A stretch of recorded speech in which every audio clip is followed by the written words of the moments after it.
Good morning, everybody. Thank you so much for the intro, Tally, and well done to the PTA. And I think it's quite a tribute to these ladies to see how beautifully they put this together in so short an amount of time. Let's give them a hand. Absolutely. What started off as a very quick, short, will you do a breakfast please idea, just a few weeks ago really, has turned into this. And I think what a celebration of capability and unity and an ability for women to come together occasionally and just do something phenomenal quickly. So I take my hat off to the ladies who were involved and who did put their efforts in, and we all know who they are, and well done to all of you. Lovely for me to be able to be speaking this morning to a group of ladies who either have the time or have made the time or bunking work, so I've heard from a number of you, to be here and to learn and to grow and to challenge and to have some fun and a nice, light, healthy breakfast. So welcome to all of you, and let's look at the topic we've been invited to visit with. The topic, to my knowledge, is journeying in life, honouring yourself with self-esteem. The journey of 500 steps begins at 1. I think it's a pretty fantastic topic. I think 500 steps is a long way to go, but I do think it's a fantastic topic. So I think the first question I'd like to ask is whether or not you think we're born at step 1. I think I was born at step minus 1800. That's what I think. I went through my childhood as your typical pretty, intelligent princess who was an overachiever, prefect in primary school, head girl in high school, honours blazers, full colours for this, half colours for that, you name it. Every kudo I could get. The valediction was a half embarrassment, half Pilates workout. Went up and down onto the stage carrying trophies backwards and forwards. So you'd think, wow, she must have had a fantastic self-esteem. But I didn't. I was so depressed. Matric was one of the hardest years to date. No one knew that, because nobody asked.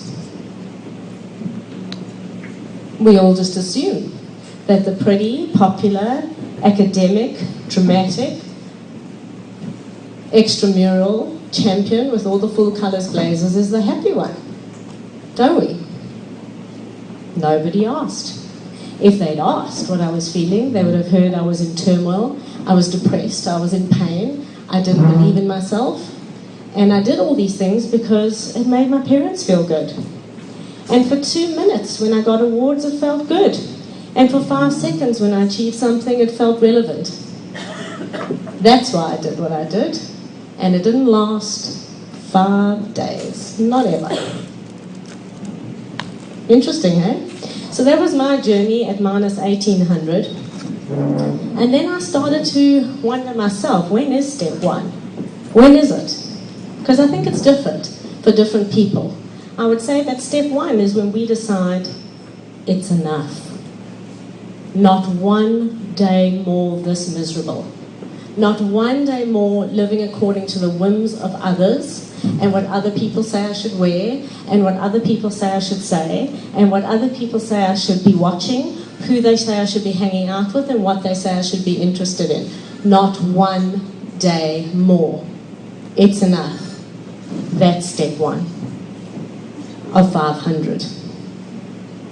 But it takes a lot to get there, and I think it's very different for different people, and most people never get there because step 1 means you're actually on a journey, and I think most people prefer not to have a destination than to know that they're supposed to be doing something. Is that fair to say? I'm quite interactive, so this would be yes, that's no. Questions probably best kept to the end, and any interaction will do. So, my step 1 came at the end of a long list of hurdles for me, that's without question. Because I realized that in starting to read things at about 19 or 20 and starting to delve into myself and graduating at 21 as an optometrist, I could finally afford to do something for myself, and I stuck myself into therapy. So that was a good position to be in, I thought. Don't think that therapist quite got my point, but it was a good beginning, shall we say. to trying to figure it all out. But I realized that living with self-esteem meant making good decisions, so clearly I didn't have any. Because up until then, I'd really done what everyone else said will make you happy, and it didn't work. And a lot of people pursue the things I did naturally, and they don't achieve it. So they believe that in that achievement, they'll be happy. Well, I have a news flash for you, if that's what you're encouraging your kids to do.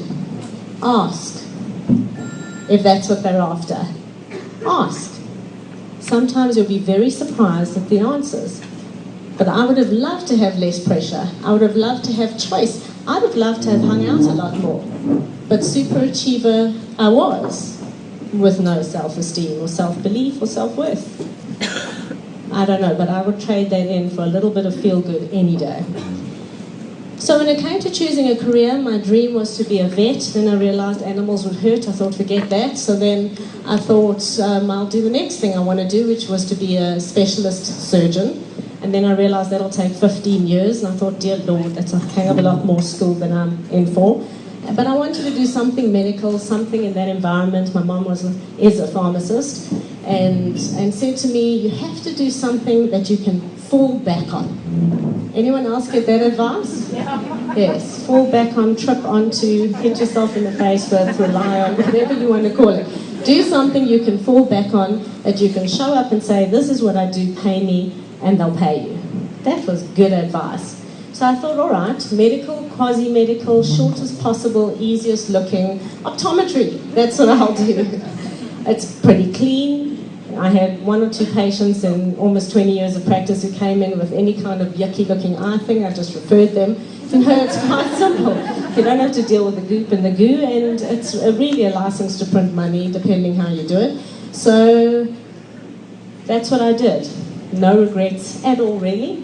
Wasn't my entire truth, wasn't my passion. In fact, I said to my mom, my passion is to be a teacher. I really want to educate, I want to share things with people, I want to help people grow. That's my passion. She said, absolutely not, Beverly. Especially not in this country. Teachers are underpaid, underappreciated. You will not have the life you think you're going to have. Do a profession. I don't know if there's teachers in the room, but last I checked, teaching is a profession. At least we certainly hope the teachers out there are taking it that seriously with our children in their grasp for 8 hours a day. But she was not entirely wrong, was she? There's a number of people I know who are here who study teaching or aren't practicing it. And don't be too dissuaded, I know a whole bunch of optometrists who dropped it the first opportunity too. But at the end of the day, I did optometry. I have no regret. I still practice optometry. I specialized. I love it. I do it in a very dynamic, self-serving way. I won't lie. But, you know, when you afford yourselves those luxuries, then you can live. Happily. Very happily. Because living with self-esteem can also mean you can change what you do and who you are and how you are in the world without judgment. Because the truth is, as soon as you judge yourself, that's when your first problem begins. If I judge me as doing something that's going to be seen poorly or going to get me bad feedback, I'm going to be filled with so much fear and insecurity, I'm not likely to live my truth. Is that fair to say? Okay, this table has it right. This is yes? Okay. So when we go into the world and we start to look at the things that really bring us joy, but we don't have the courage to do them, you're not living with self-esteem. You can write that down. I spent most of my life not living with it, so believe me, it's not like that came 20 years ago. But I started on a journey trying to figure out exactly how to live with self-esteem, because I realized it would feel good, I would be in truth with myself, I'd have courage, I wouldn't be scared of the faces of people looking at me and having an opinion, and I'd be able to find my real strength. I just didn't know how to do it, but I really got to that point.